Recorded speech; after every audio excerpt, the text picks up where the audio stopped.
From dusty farmlands to a thriving residential hub, this is the story of Noida Extension, now officially known as Greater Noida West. Welcome to a new video with Realty with Amar.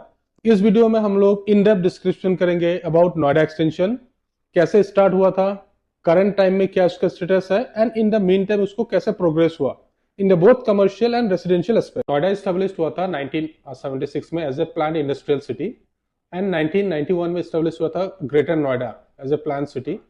After that, in the early 2000, there was a need of affordable housing for the middle class and upper middle class. तो around 2000 के आसपास में Noida extension का establishment हुआ था and main boom has come in 2010। तो कुछ अच्छे ब्रांड्स आ गए थे जैसे गौर वगैरह। 2012 में लैंड एक्विजिशन के बाद नोएडा एक्सटेंशन का नाम चेंज होकर बना है ग्रेटर नोएडा वेस्ट, तो इसका ऑफिशियल नेम है ग्रेटर नोएडा वेस्ट। इस वीडियो में हम लोग मेनली डिस्कशन करेंगे पूरे नोएडा एक्सटेंशन को सेक्टर वाइज, किस सेक्टर में कब डेवलपमेंट स्टार्ट हुआ था एंड आज उसका करंट क्या स्टेटस है एंड आने वाले टाइम में उसमें क्या स्कोप है both for the residential, commercial, investor and and user. अब हम डिस्कशन करते हैं कि सेक्टर वाइज नोएडा एक्सटेंशन का या फिर ग्रेटर नोएडा वेस्ट का कैसे डेवलपमेंट हुआ। इनिशियल जैसे 2010 की अगर हम बात करते हैं उस टाइम पे जो मेनली डेवलपमेंट हुआ था सेक्टर 1, 2, 3, 4 ये आपके मिक्स है रेसिडेंशियल डेवलपमेंट का, लो राइज डेवलपमेंट का। सेक्टर 1, 2, 3 एंड 4 ये आपको डायरेक्ट एक्सेस देता है through Hindon Bridge to Noida location like 78, 79, 76. Next location is Gaur city और गौर चौक। ये आपकी डेवलपमेंट स्टार्ट होता है 2010 के अराउंड पे और इस पे बहुत ज्यादा बूम आ चुका है एंड बहुत एक्सप्लोड हो चुका है both from residential and commercial point of view. आज के टाइम में वो एरिया वेल डेवलप्ड है, वेल सेटल्ड है with both commercial and residential option.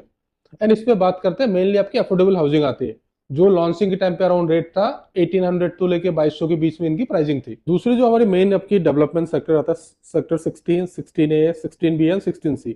ये भी एरिया आज के टाइम में 90% डेवलप हो चुका है with high rise residential and commercial spaces.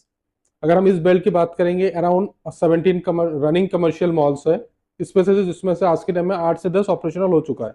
तो इन द मीन टाइम आने वाले साल 2 साल में ये सारे कमर्शियल ऑलरेडी ऑपरेशनल हो चुके होंगे और जो लोग आज के टाइम में वहाँ पे स्टे कर रहे हैं उनके लिए शॉपिंग से लेके डाइनिंग, एंटरटेनमेंट एक्सपीरियंसेस सारी चीजों का ऑप्शन वो दे देता है। इसके बाद अगर हम एक लोकेशन की बात करें तो इस पर आता है take zone 4 and knowledge park 5। ये मेनली मिक्स डेवलपमेंट है, इस पर रेसिडेंशियल है, कमर्शियल है, आईटी स्पेसेस है, सारों का एक मिक्स है। इसके आपके स्कूल्स के बेल्ट भी आ जाते हैं, सारे अच्छे स्कूल्स के belt like lotus valley, JVM, Sarvottam, Ryan inter, all the good schools are in this location. तो ये बहुत अच्छा लोकेशन है जिसमें रेसिडेंशियल, कमर्शियल, आईटी स्पेसेस का एक बहुत प्रॉपर मिक्स आपको ऑफर करता है, जिसकी वजह से आपकी डेंसिटी भी इस लोकेशन पे कम है। अगर हम एफआईआर की बात करें तो लो डेंसिटी एरिया है।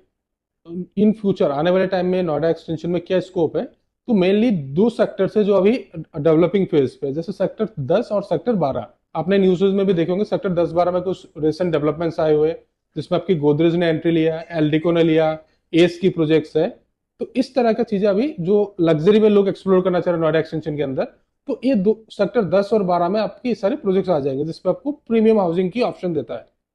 नोएडा एक्सटेंशन में अगर हम रेसिडेंशियल अपार्टमेंट की, विलास की प्राइसिंग की बात करते हैं, स्टार्ट करते हैं हम लोग गौर सिटी 1, गौर सिटी 2 से। तो वहाँ पे जो आज के टाइम में मैक्सिमम चीजें मिलती है 7,500-8,000 की रेंज पे चीजें आज के टाइम में आ जाता है, क्योंकि उस समय की जब वो लॉन्च हुआ था वो अराउंड 2000 की रेंज पे चीजें लॉन्च हुआ था। उसके बाद अगर हम आते हैं सेक्टर 1, सेक्टर 2 में, यहाँ पे कुछ ऑप्शंस जो आपके स्टक प्रोजेक्ट अब रिवाइव हो रहे हैं वो आपकी अराउंड 7,500 रेट पे मिलता है। लेकिन मैं अगर न्यू लॉन्चेस की बात करता हूँ लाइक शोभा सेक्टर 1 में आ रहा था वो अराउंड 15,000 पे लॉन्च कर रहा है, CRC अराउंड 15,000 पे ट्रेड कर रहा है, वहाँ पे ATS की रीसेल, CRC सब्लिमिस की रीसेल ऑलरेडी 13-14,000 की रेट पे आ चुका है। तो सेक्टर 1 एक अच्छा लोकेशन है, वहाँ पे प्राइस आपकी बूम पे आ चुका है। इसके बाद अगर हम सेक्टर 16 से लेके 16A, 16B एंड 16C की बात करते हैं, वहाँ पे प्राइजेस रेंज करता है अराउंड आप 8,000 से लेके 12-13,000 के बीच में प्राइस वेरी करता है। टेक जोन 4 की अगर हम बात करते हैं जो एक बहुत अच्छा लोकेशन है, वहाँ आज के टाइम में प्राइस आपको मिल जाएगा अराउंड 8,000 पर स्क्वायर फीट से लेके 13,500 रुपीज पर स्क्वायर फीट की रेंज पे चीजें मिलते हैं डिपेंडिंग अपॉन ब्रांड्स, क्या एमिनिटीज मिल रही है एंड कंस्ट्रक्शन क्वालिटी के ऊपर है।